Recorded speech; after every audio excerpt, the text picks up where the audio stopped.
ntị n'ala nụrụ ikoro ndanda ebe a chọkọtakwanụ mma ekwu abịagba ama ihe riri n'ikpeazụ gerenụ ya nnọọ anyị gbamara Igbo m ji aba na Igbo m ji eme ọnụ bụ akụkọ ndị ahụ bịara ahịa na ụfọdụ akwụkwọ akụkọ dịgasị iche iche bụ ndị nke bịara ahịa n'ụbọchị taa bụ Wenesde bụ abalị 6 nke ọnwa 11 afọ 2025 n'usoro ndị Igbo ji agụ ahịa ga-atọ ata bụ eke mma n'ụtụtụ taa ndị unu ga-anụ olu ha bụ mụnwa n'onwe m Uchenna Clever Ọnụọha nwa gramma ya zụziri nke ọma bọbọ nkịtị n'onwe ya nwoke ga-akpọ Clara aga igbo mmiri Clara oriwele oruwo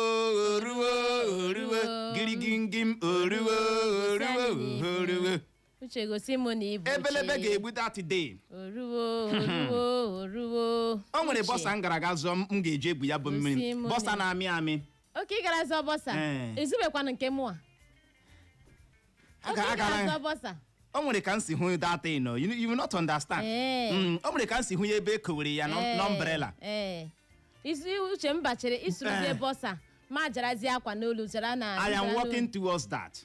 Jarazi akwa n'obi m I am on it. I am working on it. Ọkwa iso swimming trump. Ọkwa iso swimming trump ọkwa ihe ọwa. Hapụ aha ya. No worry. Na anya resi gị ihe nwaanyị ji egwu mmiri. Nsogbu adị. I am working on it. Oh, you trust him? You not trust me? Trust him. The earlier you better trust on, the better for you.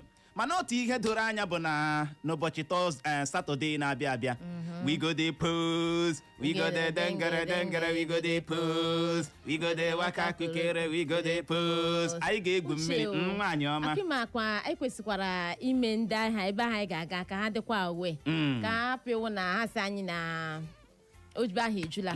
No, many people nwekwara ike ịbịa igwu mmiri. Ha ga-enye anyị VIP treatment.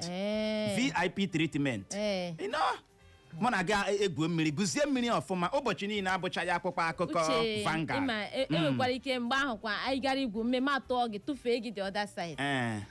Oruola n'ogo nke tụfe ma tụfe Clara nwoke. Ihe a mburugo taa ntụfekwa gị taa. Anyị agabeghị aga ịnọrọ ebe a plan wa ka ị ga-esi buru m tụfe m. Ọcha part of swimming. Ọ ihe na-eme mụ na gị imekọta ihe otu a o ji atọ m ụjọ. No, na. Ọkwa ruo ugbu ị ga-eburu m otu a bufee m. No, ntụfe gị. Ka ị were n'isi gba m na wall. Gị tụfe kweta mụ a. Uche gị, you carry me. Kelee ọha na eze. Ị na-emezi, ị na-edu again. I dey do mana ejizili ihe ama atọ. Ole nke m ga-abịa kuru m otu a kufee m. Ị chọrọ ịgbawa m isi? Kelee ọha na eze. Igbo ndị ọma Igbo dị sansọ ụtụtụ ọma na abụọla Chinetele ọnọdụkwa oyiye asị m ya gaziere na nkịta ndewo nọ o wee bụrụ ya n'ụtụtụ taa anyị ga-eleba ya anya bụ akpụkpọ onyeisiala Bola Ahmed Tinubu degaara ndị ụlọ nzukọ Senate gwa ha na ọ chọrọ ịgbaziri ha ego dị otu tari naira na ụma otu 1.1 trillion naira. Igbo ọma mgbe a bịara kpaa onyeisiala Bola Ahmed Tinubu aka n'ọnụ ya sị na ha lee anya 2025 budget na o nwere ebe ọ bịara rie mpe bụ nke ndị oyibo na-akpọ deficit na ebe ahụ ọ bịara rie mpe ọ chọrọ ka o werezie 1.1 trillion naira domestic loan 1.15 ama mme na-agwọta ka ọ gbaziri ha ya ji ya lee ebe ahụ ọ na-eli ike ebe ahụ 2025 budget nwere mkparọ ji ya pachi ya ka o ji ya pachi ya uche o ihe a 2025 garala aga ama mmewara as in anyị ekwughị ihe kwesịrị na-ekwu about the future maka 2025 agaala it don't go now it don't go na November we dey like this another in the next 2 months ugbu a onyeisiala ekpuwa ha okwu new budget another national budget. Okay, ka esi ebe a ga-eweta ego a ga-eji emezi that one. Clara nwoke ọcha ndị oge bigbu dị anyị n'ego. If we are still borrowing money to pass the one aka ka anyị na-apụ n'ime ya. What about the future one? What will happen? Ndị oge bigbu dị anyị na-egejide ego otu a bikita bigbu anyị anya anwụọ. Asị a na-generate enough money from ego wepụrụ ego mkponye aka fuel subsidy. where they channel that money? mere anyị ji wee na-ajụ gị n'ụtụtụ a ọchịchị dị ugbu a bụ nke onyeisiala Bola Tinubu nọ n'isi ya ọ chodiri iji ego ebigbu anyị Chineke nna ka anyị jụ ha akpa ya ọzọ o kedụ uru ego mkponye aka fuel subsidy ewepudiri na-abaara ndị Naịjirịa ya bụrụ na ị nwere ọsịsa n'ụtụtụ a egbula oge ọbụla gbara gawa Facebook we are live on Facebook ị garuo Facebook gị zibatara anyị ozi gị gba anyị ihe ị chere gbasara nke a maka na ihe karịa si tụọ ya aka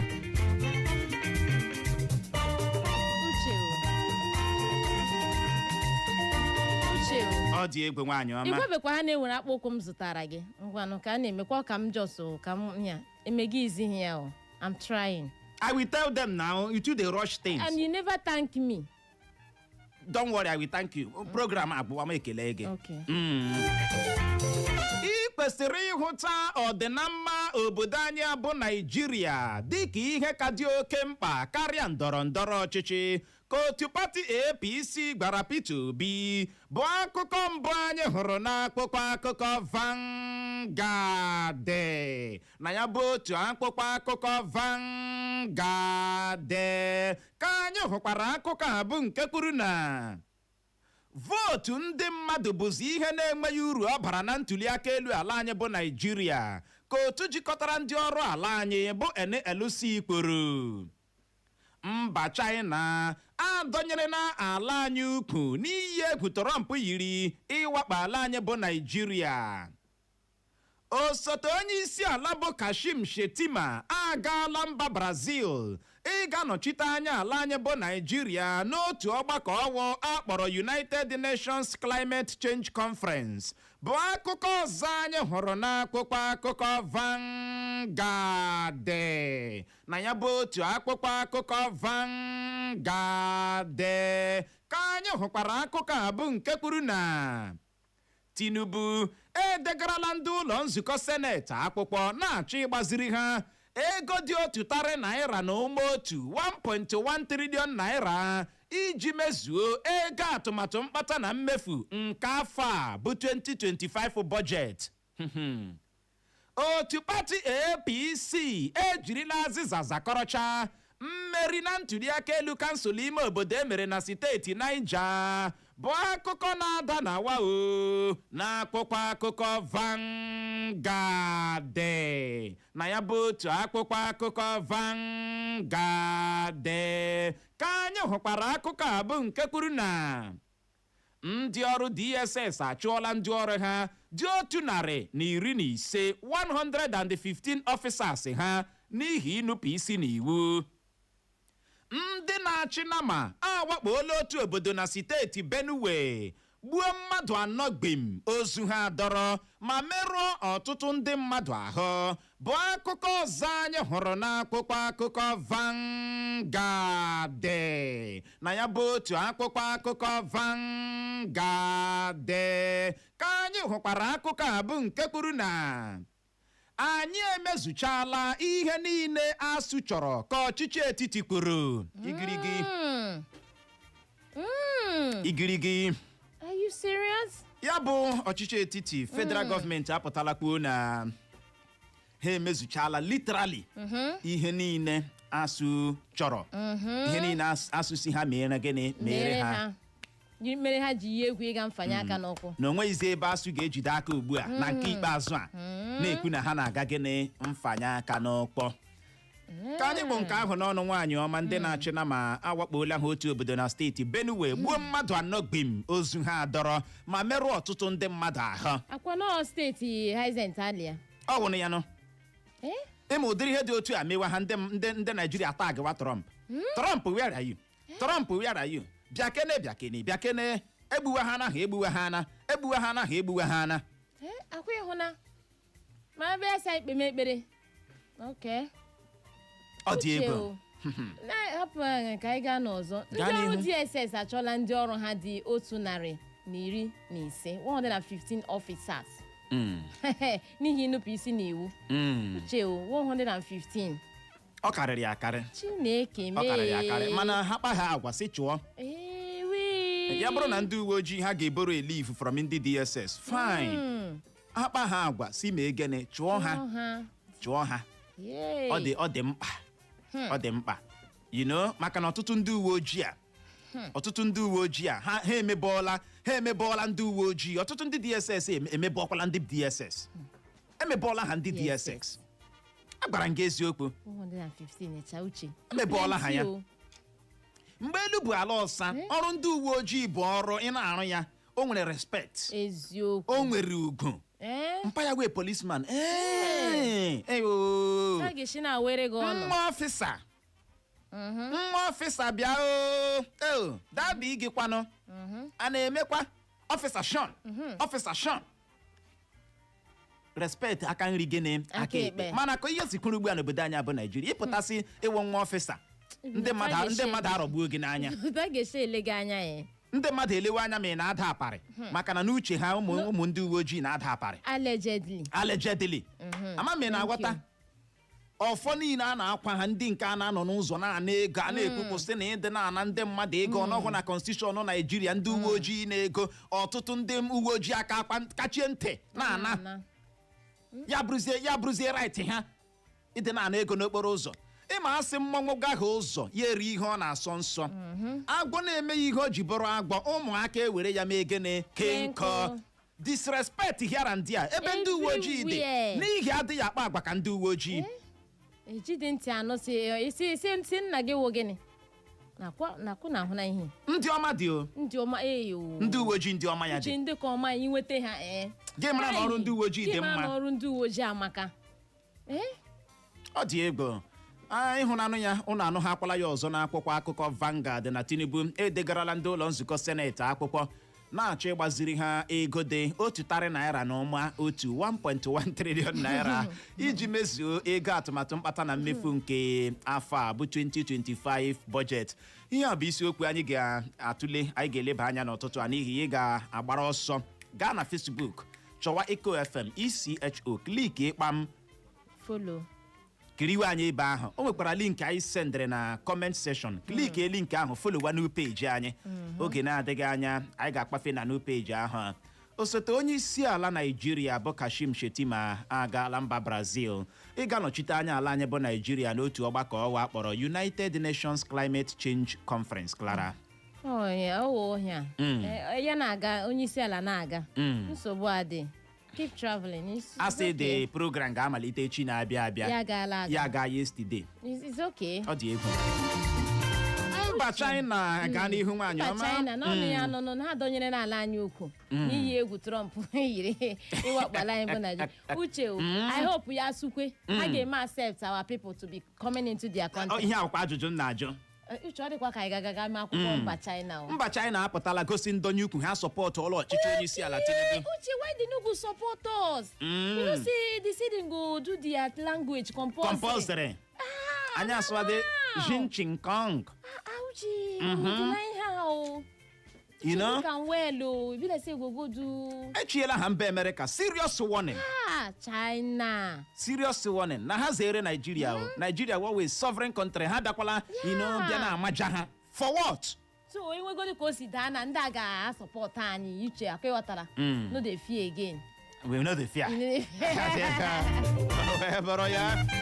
Ọ dị ka anyị nyonyeke n'anya na akpọkwa akụkọ Daily Post. Gezie ntị.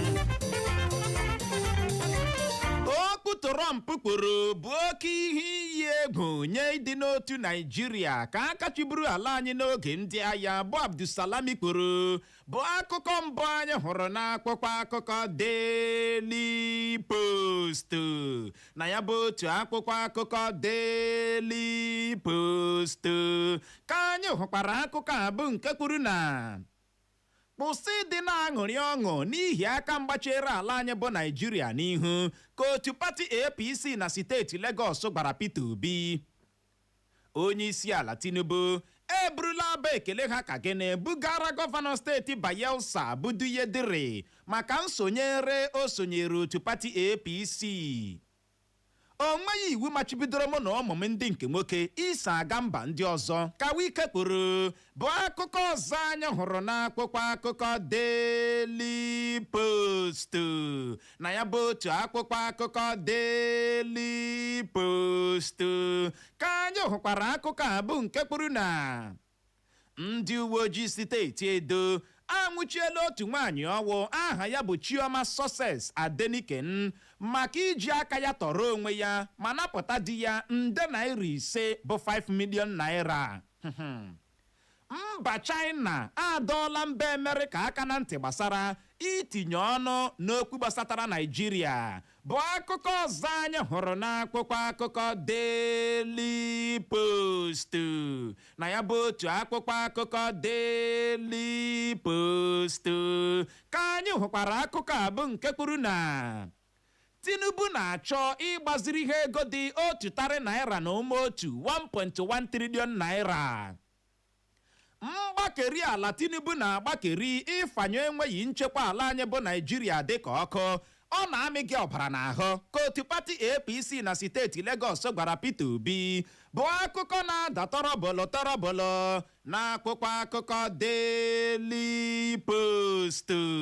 na ya bụ otu akwụkwọ akụkọ Daily Post ka anyị hụkwara akụkọ a bụ nke kwuru na onye jibu ọkọlọtọ otu pati XDP zọọkwa gọvanọ steeti Taraba bụ Danladi Bayido Tijo agbahapụla otu pati SDP ma sonyere otu pati APC. onye nsipekịtọ jeneral ndị uwe ojii ala anyị bụ Kayode Egbetokun ahọpụtala nwa amadi ama dịka Bayomi Shogunle dịka onye kọmishọna ndị uwe ojii ga-ahụ maka ntụliaka elu gọvanọ steeti Anambra.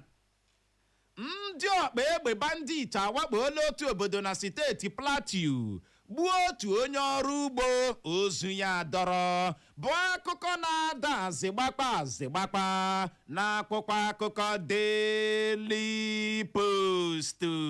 na ya bụ otu akwụkwọ akụkọ Daily Post ka anyị hụkwara akụkọ a bụ nke kwuru na ndị ọkpa egbe bandit atọrọla mmadụ 10 n'obodo ndị e nwere na steeti Kebbi ebe ndị uwe ojii azọpụtala mmadụ 6. ya ka fọkwa mmadụ ole ya fọ mmadụ 4. Chineke na ndị uwe ojii na-agbalịkwala na nke unu mere zọpụta mmadụ 6.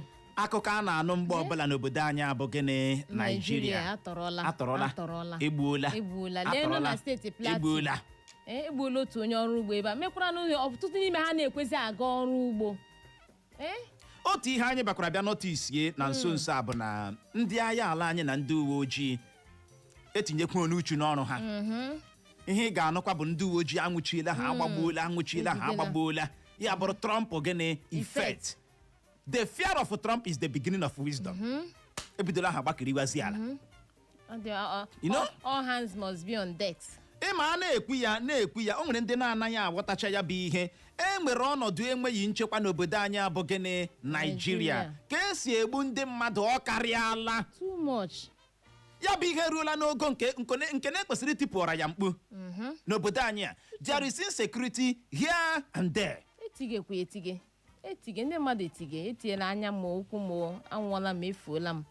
ọ dị ego nke ihe a ga-eme iji gbochie ya. ndị uwe ojii steeti Edo nwaanyị ọma anwụchiela ha otu nwaanyị ọwa aha ya bụ Chioma Success Adeniken maka iji aka ya tọrọ onwe ya ma napụta di ya nde naira 5 bụ 5 million naira.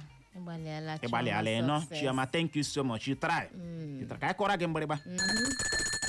ịgbalịala ji aka gị tọrọ onwe gị napụta di gị 5 million. You try. It say this marriage go on. Marriage end ala no. ya wụrụ gị go ya ọ na-ịṅụrụ kai ya godi na-eji ọgwụ jide gị ndị village gị ga-akọpọ gị ya n'anya. Marriage don't end. ọ bụ otu esi alụ ya. Go to your father's house. gaa ebe ahụ rewe aka gị tọrọwa onwe gị. egbe ike gọrọ o wee bụrụ ya ka ọ dị otu pati APC na steeti Lagos agwala ha onyeisiala agwala ha Peter Obi na ya kwụsị ịdị na-aṅụrị ọṅụ n'ihi aka mgbachiri ala anyị bụ gịnị Naịjirịa.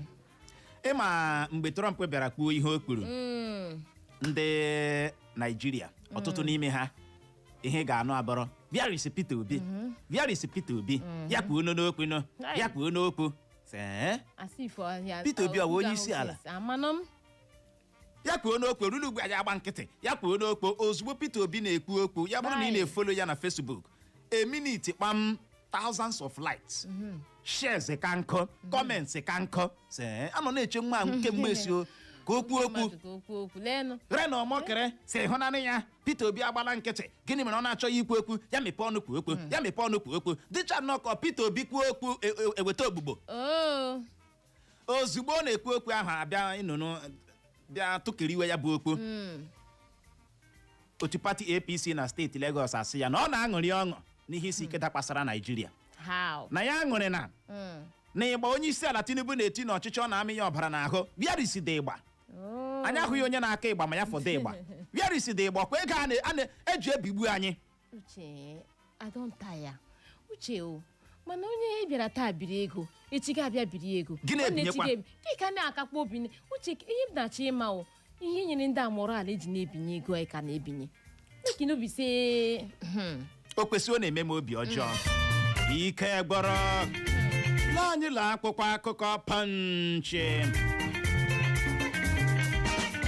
o nweghị mmegbu a na-emegbu ndị okpukperechi ụka Kraịst na Naịjirịa ka onye Chief of Defence Staff ala anyị bụ General Olufemi Oluyedekwuru bụ akụkọ mbụ anyị hụrụ n'akwụkwọ akụkọ Punch na ya bụ otu akwụkwọ akụkọ Punch ka anyị hụkwara akụkọ a bụ nke kwuru na ego dị pasentị 15 etinyere n'ọnụ ego eji ebubata mmanụ ụgbọala n'ala anyị bụ 15% petrol tarif ndị Naịjirịa ga-emefu ha ego dị otu tari naira bụ 1 trillion naira kwa afọ ọbụla akpọchiela otu ahịa ọgwụ dị na steeti Rivers dị ka ndị na-ere anụ na ya bụ ahịa ji mma magbuo otu nwoke ọwa aha ya bụ Ejike ozu ya dọrọ n'ihi 500 naira asịla 500 naira asị Chineke uche gara ịga ịzụ anụ mebi ikwerughị ihe anụ ahụ nọ uche otu ndị a ga-eji were mma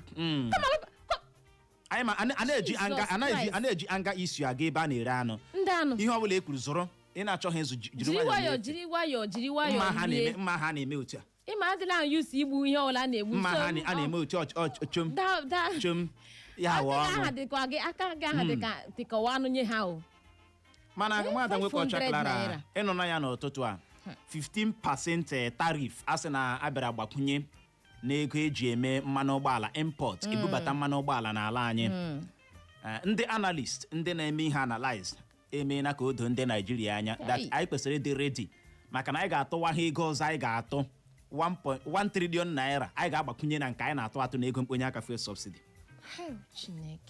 ama m na-aghọta ama m nwere ihe na-aghọta ebe a you are going to spend extra 1 trillion naira per year every year and you go pay one way or the other you go pay now mama na onwe m nwere ike nke m madurula 500 naira to pay if I pay Clara will pay you will pay na you go pay ọ dị ebe je gbawa ndị bank you go pay gbawa MTN you go pay otu ị ga-esi akpụ ya gbawa fuel ndị filling station you go pay otu ị ga-esi akpụ ya you will not no ọ bụ otu ebe arị ebe ndị tax collector tax wa na anyị tax gbuo na anyị ebe ka ọ dị ka anyị nyonyeke n'anya n'akwụkwọ akụkọ dị sitesiman gọọmenti steeti Imo amachi ha n'ịgba ọkada n'isi steeti Imo bụ Owerri bụ akụkọ mbụ anyị hụrụ n'akwụkwọ akụkọ dị sitesiman na ya bụ otu akpụkpọ akụkọ dị sitesiman ka anyị hụkwara akụkọ a bụ nke kwuru na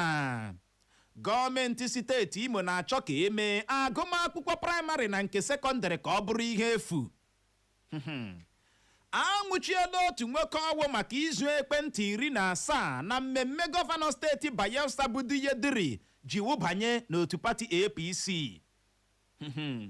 enye na Nnamdi Kanu mbirimambi ụbọchị taa bụ Wenesde ịmalite ịzara ọnụ ya n'ebubo iyi ọha egwu eburu ya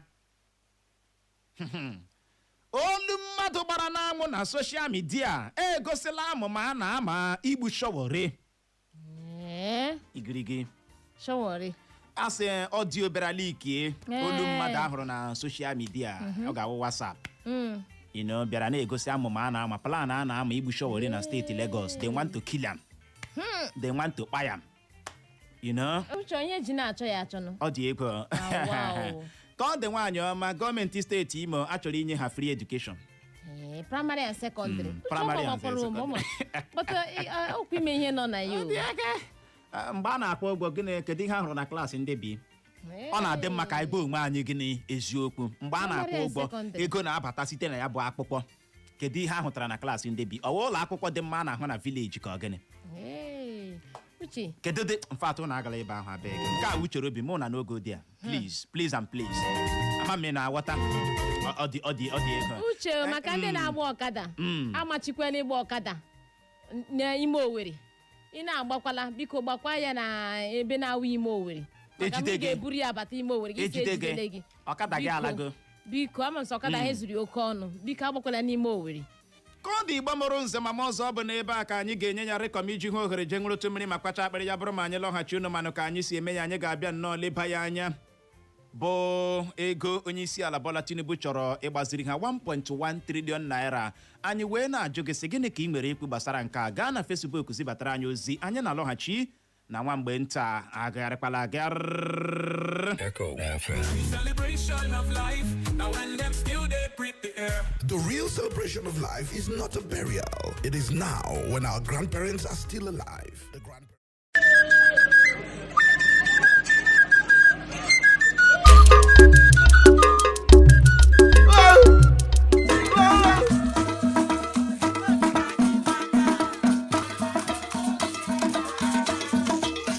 This is Ofekata Orodo community.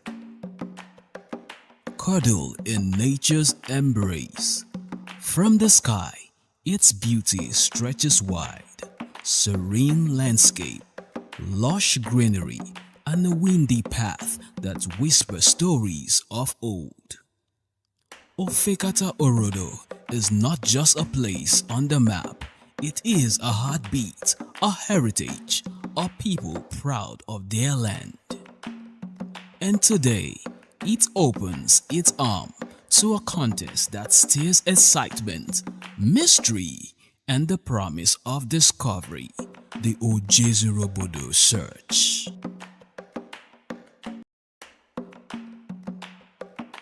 As the Echo FM theme arrive, the elders of Ofekata Orodo receive them with warmth and joy. With hearty smile and open arms, they share stories of their rich cultural heritage, woven with resilience, unity, and pride. The atmosphere is filled with excitement, for their beloved community has been chosen for this month's contests. The search process, guided by the moderator, sets the tone, clearly explaining how the search will unfold. And with no time wasted, the participants leap into the fray. The search has begun. Where could it be? A thought that surely echoed in the heart of every seeker. I think it's here. Oh no, not again.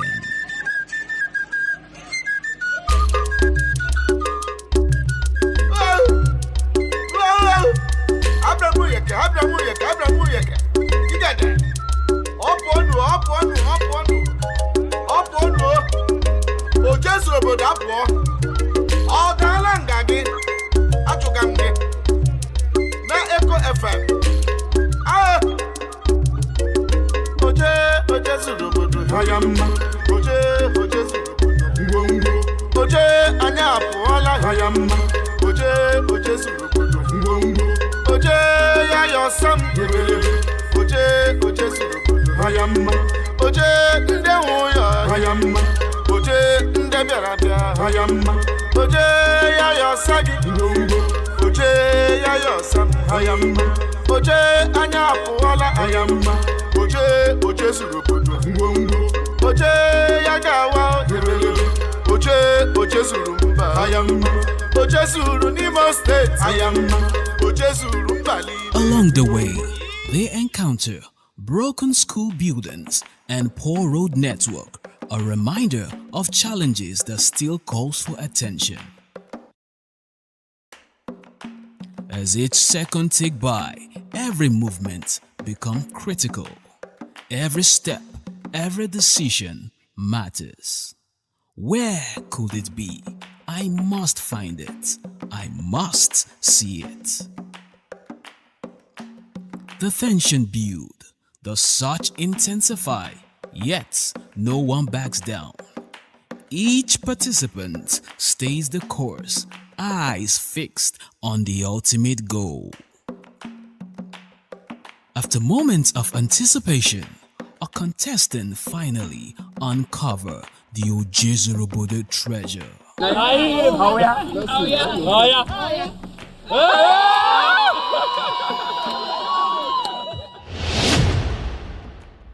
Cheers erupt, laughter fill the air, and the joy of victory. It is a moment of triumph. The celebration reaches its peak as the King of Ofekata Orodo, His Royal Highness, Eze Engineer Marcel Uziegbu Okata II of Ofekata Orodo, warmly welcomed the winners. With gratitude. My name is Ekwebelem Pascal Uchechukwu. Asị m na ịgbalịala Chukwu gozie gị na ọ bụrụ na eruru dị ya ebe ahụ enweghị nwa m nwere ikikere ịdị na-achọ nwee ike ịdị na-achọ ebe ezuturu ha because Echo FM ha zutuo ihe ọ na-ara ha ịchọta ya. He commended the Echo FM theme for bringing the contest to his people, strengthening bond and showcasing a uniqueness of their land. Women of the community dance cheerfully, their vibrant steps echoing pride. Ahamobo, His Royal Highness Eze Engineer Marcel Ihanacho Uzebu Okata II of Ofekata Asian Kingdom and Secretary to Ndieze Owerri Zone in Imo State. Onye eze emechala Ojezuru obodo n'obodo ụnụ kedụkwanụ ka obi dị gị? Obiọma dị m ịhụ bụ otu ụmụ m obiọma ji dịrị ha ndọ mme ha na-ahụ egwu ha kwe ụnụ hụrụ egwu ha gbaga ebe a na obiọma dị Ofekata niile ụmụ Ofekata niile na ụnụ bịara Ofekata si ka ụnụ mee ka ụwa niile mata ebe Ofekata nọ na Ofekata wụ mba udo na-achị mba ọganihu na ịdị n'otu na-achị so ekele m ụnụ. Kedụkwanụ ndụmọdụ ị nwere ike inye obodo ọzọ Ojezuru obodo nwere ike ịda na ya? Ana m agwa ha ka ha nabata Echo FM n'ihi na ihe ha na-eme bụ ihe dị mma ọwụ ụzọ dị mma a na-eji na-eme ihe anyị na-eme n'obodo anyị na-aga n'ihu ọhị na-eji amata obodo. Ana m ekele ha. Ngwanụ ya gaziere gị onye eze. Ọ ga-adịrị ụnụ mma n'otu n'otu ka Chukwu duo ụnụ na ezinụlọ ụnụ n'aha Jizọs. Ofekata Orodo has not only found its treasure but has found joy in unity. And so, the Ojezuru search in Ofekata Orodo community comes to a close, leaving behind memories of excitement, discovery, and togetherness. Until the next community is chosen, the spirit of adventure continues.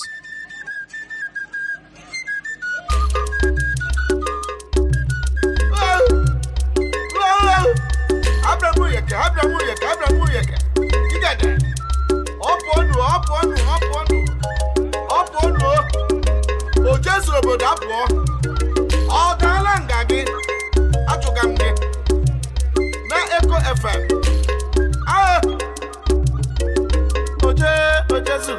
hayamma oje surukoto oje anyị apụọla hayamma oje surukoto oje ya yọsam ebelebe oje surukoto hayamma oje ndị nwụya hayamma oje ndị bịara bịa hayamma oje ya yọsam. Na Facebook saachịwa maka Eko FM ISIOKWU FM gị kliki ịkpam kiriwe anyị live ebe ahụ. Gaa na comment section, o nwere link anyị shayiri ebe ahụ na comment section. Click link ahụ, follow our new Facebook page. Oge na-adịghị anyị ikekwe n'izu ụka ọzọ o ebe anyị ga-stream wa live na that new page. Ọ dị oke mkpa gbapụ ya ọsọ. Mana ya bụrụ na ị chọrọ ịkpabata tinye ọnụ n'okwu anyị ji n'aka, ị ga-agbalị buli ekwentị gị kpọwa akara ekwentị ndị abụọ 0911 20022 0911 20022 maọbụkwa 0707 454 1014 0707 454 1014. nke ọbụla ị ga-eme gị gbalị agba okwu gị nkenke ma asị mmanụ akara dị otu onye ratọ ibe ya ratọ. Ịbọọlachi. Bọlachi. Hello? Ụtụtụ ọma. Uche. Professor in practice. Ya gazie. Ekelele gị. Ndewo. Ndewo. Ekelele nnọọ. Uche. Mgbe ka kwasho Clara ekpefekwala gị na simple ga-akwọ gị isi na tait. Ị nụrụ ya n'ụtụtụ a? Ị nụrụ ya anọ? Nna agaba aga ya chi na ọ ga-atụli mego elu jee tụfe gị hụkwala. Uche okpe anya nyumekwa Clara enyi m biko. Nsogbu adịghị. Onye gịnị ya na-ekwu injinia Mike. Uche ịma ihe a na-ekwu boro a na-eboro. Subsidy ewepụrụ.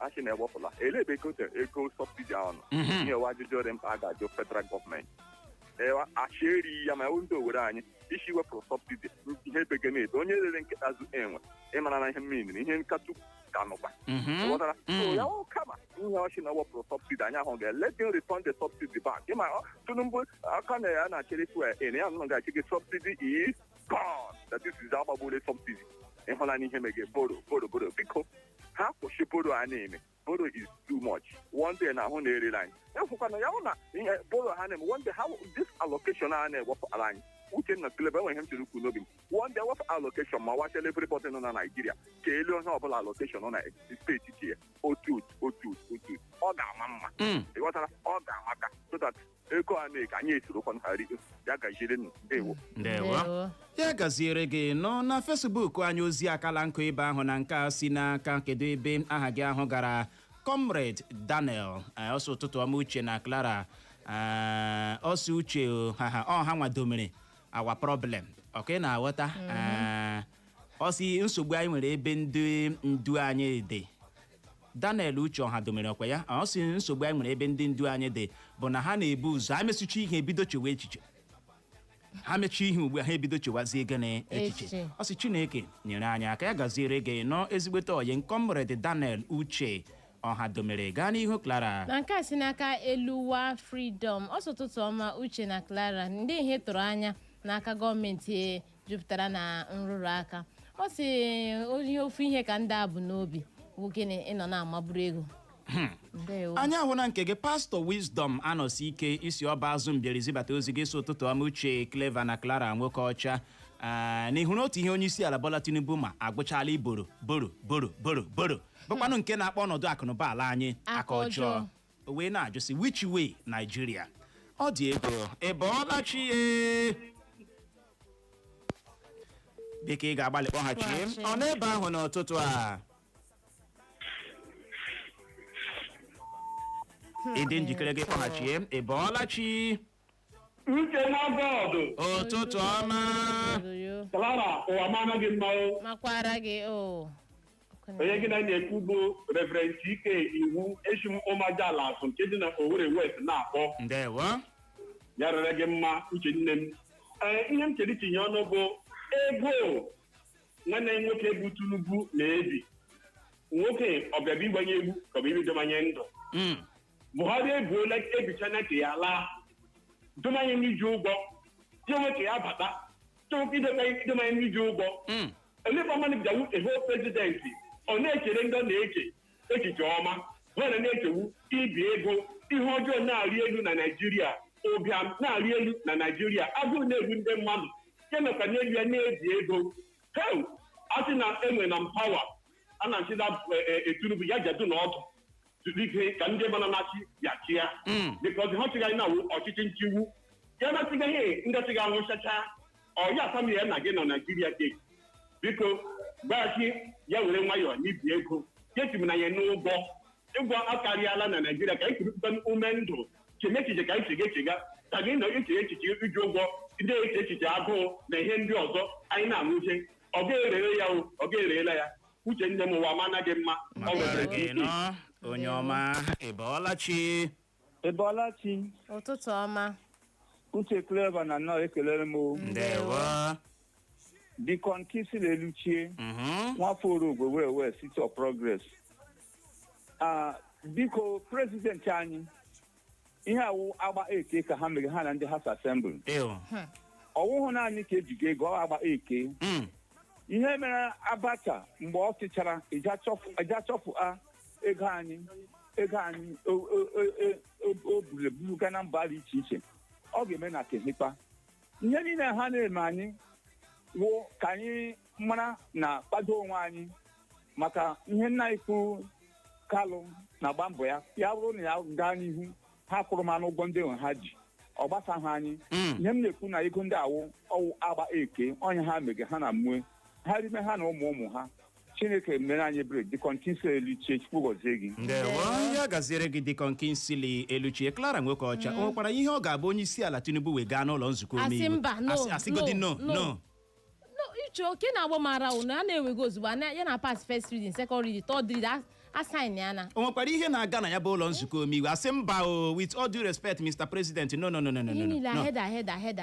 ahead ọ dị egbo na Facebook anyị n'ozi nke si n'aka Comrade Dompadek Chidozie Nwosu isi ụmụọkanne dị na kansụl ime obodo Ọhajiegbe ma zibata ozi gị isi ụmụọkanne bụ the most peaceful community enwere na steeti Imo na ị nweghị problem na ego ọ na-ebi ma gaakwa n'ihu na-ebi n'ebe nsogbu ga-ede bụ maka ọdịnihu ụmụ anyị a na-amụbeghị bụkwanụ nke bụrụla ihe doro anya na ejirila ọdịnihu ha tọọ mgbere ahịa gaa n'ihu Clara na nke a si n'aka ọnụ ụwa Bete Chukwuemeka ọ sị uche na anyị na-agbalịkwa site n'ime ha na-amara ji nke gara n'ubi na nke gara n'ọba n'ala anyị a ndewo ahụna m nke gị n'ụtụtụ a Emeka Amadi isi ụmụdagụ mbiri zibata ozi gị isi ụtụtụ ọma my people ha na ịwọnda ịwọ ịbịara na awọnda mgbe ibi ego a ga-akwụsị na-enweghị otu mkpụrụ ihe ha ji emepụta onweghị otu mkpụrụ ihe ha ji emepụta ihe ha ga-ejide aka ọ dị ego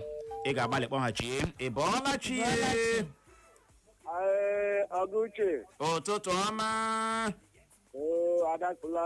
ụtụtụ ọma nwoke ọma biko federal gọọmenti of Nigeria emekere ha nri ubi before now so imeke obi adịkwa mkpa ọ dị imekewa anyị obi ya bụrụ kwuo ya bịa bụrụrụ m agụnye ọkada amchibụzọ gbawa ọkada ya bịa bụrụrụ thank you ya gaziere gị onye isi ala ọsị gị mgba bịa bụrụ ya ọ na-agba ọkada ị ga-agbalị kpọghachie nọ ọ dị ego Bọọlachi Uchenna Clever Ọnụọha ụtụtụ ọma ekelele m nwoke ọma Saki onye si ụmụọdụ amapụ okuku akpọga isiokwu ụtụtụ ọmaka obibi ya nna m ebilenyi na onye Yoruba sahụ igbese obi ilenyi na igbese na Naịjirịa ya o nwere onye kwuru okwu ihe o megere ha ụmụ I'm telling you because obibi ogige mana mọọlụ obiri ego dịka na usi kwugo webe mmọnwụ na-ewejere ha na House of Assembly ọwụ dịsiri ha achị mba ọ bụ nnọọ nke ọbụla o wejere iji kwepụ o nwere onye kwuru ha ewu agbata eke ha na-ekeri ego n'ime ha ọwụ ya wụ ihe mere nyi onweghị ụka echere mba onweghị ụka ị ga-achị nke prezidenti ihe wetara adịghị mma ọwụ ya wụ ihe ịgbara obibi ma ụlọ okwu obibi ha pasa ya tru ya eje biri obi ilenyi na igbese obi ilenyi na-achị ọjọọ onye ọla dụọ ya ọdụ ibi ego ahụhụ ya prezidenti anaghị aṅa ndị ọchịga ntị prezidenti ahụ awụghị Igbo prezidenti ayọla m ọsapi onye shumọdụ amapụ okuku akpọga. Thank you.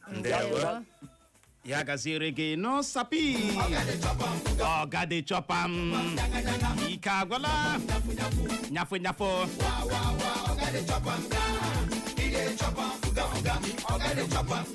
ike gwara ọ dị gaa n'ihu na Facebook anyị nwaanyị ọma n'aka si n'aka oke sima ọsọ ohi zibata ozi ya ọ si ndị ndọrọ ndọrọ ọchịchị ala anyị ha na ha chọrọ ile were ịmagburu ego ibi ego jiri mekpa anya ahụ ọsọ ihe mere mba US ji chọrọ ịbịa jiri ọtụtụ ihe ndị ngwa agha eji alụ ọgụ tinyere tonda tinyere Holy Ghost fire ndị Naịjirịa na-ata ahụhụ ka ọ dị onye nke azụ batara ozi ọ sị m biko ma akpọkwala aha ya ọ sị Uche na Clara happy new month ndewo na anya kpọla aha ya anyị biko na anyị bikọrọ ụtụ ya aka ụgbọ ejikọrọ ndị ọrụ steeti ndị larala ezumike nka ndị na-eri ụgwọ ọnwa penshọn na steeti Imo ụgwọ gratuity ha na ihe isi ike ha akarịala na gọvanọ ya biko nabata kene ka akpọwa ndị ogbo ozugbo ya biko Chineke ịrụ ọrụ gọọmenti ọrụ ị ga-ebekata akwa anya atọ n'oge ịrụ ọrụ gọọmenti ọrụ nwere ndị a na-akwụ nwe ndị a na-akwụ ọ dị ego igirigi ị bọọla chi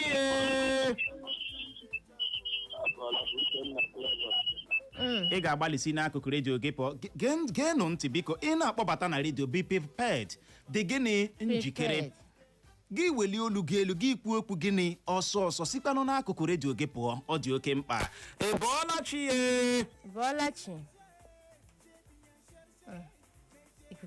ị ga-agbalị kpọghachi ọ n'ebe ahụ Yes, Uchenna Clever Onoha, good morning. Ụtụtụ ọma. Nwada Clara, good morning. Ụtụtụ ọma nwoke ọma. Biko, ihe m chọrọ itiga ọlụ this morning maka ihe onyeisiala na-eme na this Nigeria. Ike agwụla too much. Aha m bụ Ikechukwu from Ohaji Ebema, local government in Abachekwe. This is my first time calling. Ndewo. Ya gaziere gị nke akụchapụla biko ị ga-agbalịkwa kpọghachi ka ị wee nwee ike tinye ike n'ọnụ n'okwu anyị ji n'aka n'ụtụtụ a ọ gịnị na-eme kpọghachi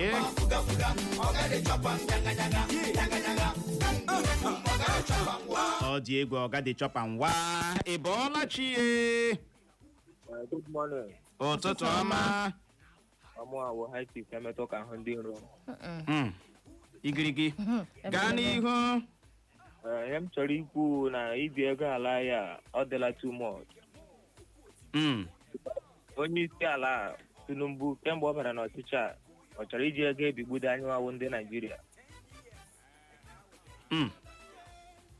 Ya mara kwesịrị ime ya hapụghị ibi ego anyị tala ahụhụ obi adịghị anyị mma anyị ifene otu ọ dị m ka sị hapụga prezidenti ndị mba Amerịka ka ha bịa because ọnwa agbiziza nwa na-atụ ụjọ ike agwụla m n'obodo anyị a. Biko unu mara ihe unu ga-agwa unu agwa ya. Ndewo ya gaziere gị nọ.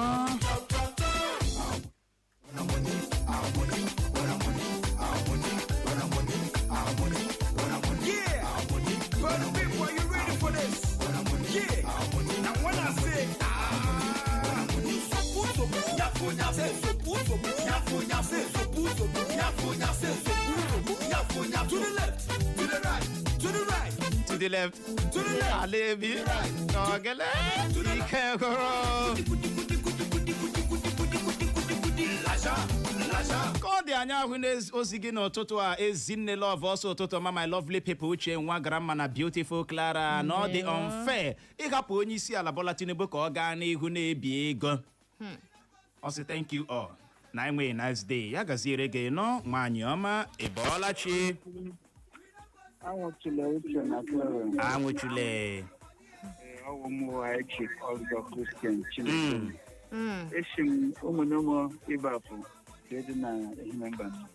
Biko mụnwa na-eche na boro yi na gọọmenti policy.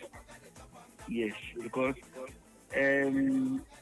enweghị atụmatụ mara that Nigeria agaghị awụ otu so that Igbo niile eji mgbe e mere ekee ihe asị ngwa ndị abụrụ lekwa ihe unu ketara unu ga-akwụ while Buhari ebiere ka e wee rụọ railway from Lagos to Kaduna gawa Chad Katsina gawa Chad onye nke ebiere ka iwe na-edevelopụ the whole port nọ na Lagos onwe nke batara ebe a onwe owu tren ọka ịhụ ọwụ seaport anyị ka ahụ a na-eboro na-edevelopụ the place so that ebe kee ya asị ngwa ndị a lawanụ unu ketere billion dollars to pay.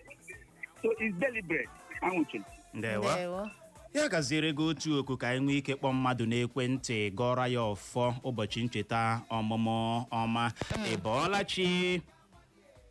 Uchenna na grama. Ụtụtụ ọma. Ụtụtụ ọma. Amụ Ikechukwu from Abachike na Ọhajebe ma abọchiri m back. Gaa n'ihu ịnọ. Ihe na-akọwa this morning na ihe onye isi ala anyị chọrọ iji obibi ego were this country. Because ego na-ebi na this country ama m ga-eji emeja ka ụgwọ dị ahụ ya mere si ya nzika nkele unu this morning. Ndewo. Ya gaziere gị nọ nwoke ọma. Kodi Igbo mụrụ nze mama ọzọ biko nọrọ ebe ahụ eme na ngagharị ka anyị jee nnọọ jikpọ mmadụ n'ekwentị n'ụtụtụ a wish kene ya happy birthday amami na wata n'ihi ya agagharịkwala agagharị. Echo FM 100.7 the fresh news people.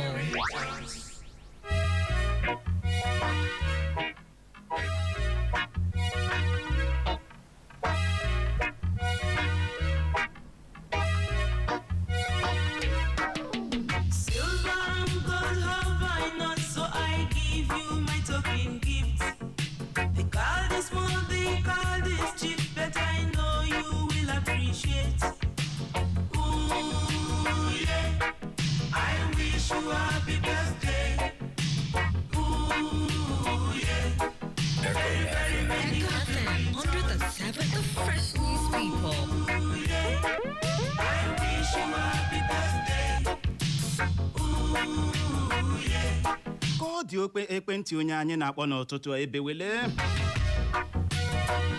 ka ile nnọọ ma ọ ga-aza ekwentị ya ọ dawala piom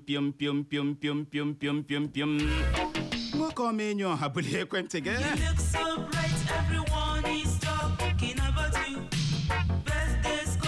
ka ọ dị o buliela ekwentị ya ahụ ọ n'ebe ahụ n'ụtụtụ a ị bọọla chi ye ihe ọ bụ Chief Sir Michael Bruno Anokam.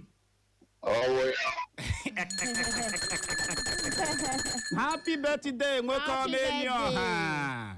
Thank you. Ndewo.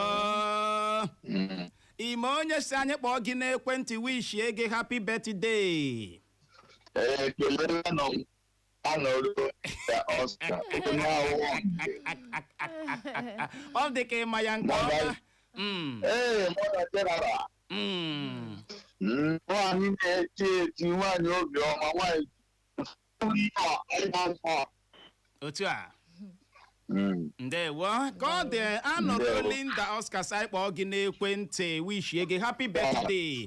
Ọ sị hụrụ dịka ị na-emerube mmemme ụbọchị ncheta ọmụmụ ọhụrụ gị a na Chineke ga-agbakwunyeghara gị afọ n'elu afọ na ngọzi ga-abụ nke gị n'elu ngọzi na mmemme ncheta ụbọchị ọmụmụ a ga-ewetakwu ụra gị amara Chineke ọ ga-ewetara gị mmepe ụzọ ngwanụ ya gaziere gị nụ Chief Sir Michael Bruno Anokam.